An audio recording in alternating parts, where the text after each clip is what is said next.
panaki mai ae tai mike pekia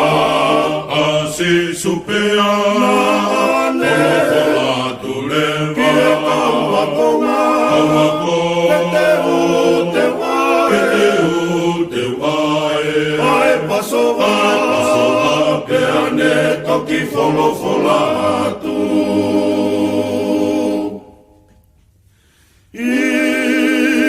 panaki mai ae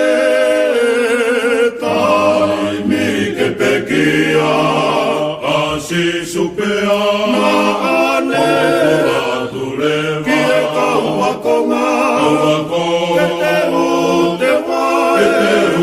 te wae ai pasova pe ane toki folofola tu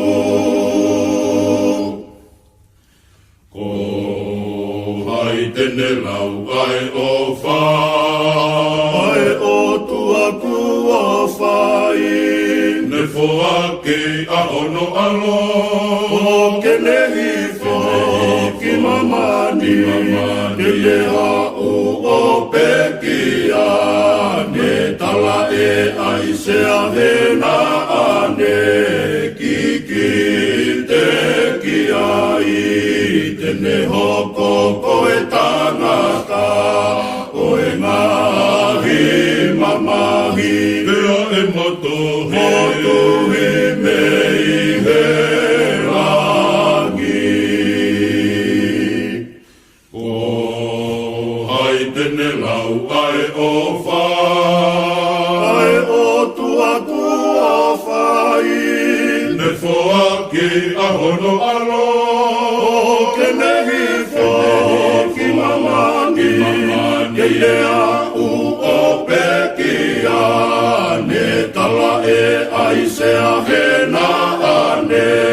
ki te ki ai tene hoko koe tangata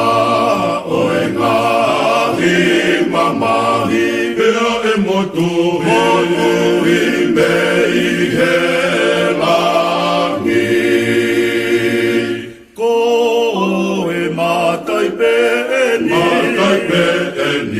o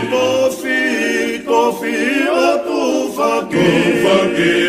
ke pehe ae tofi a hoku silo e funga kolosi ko e matai pe eni o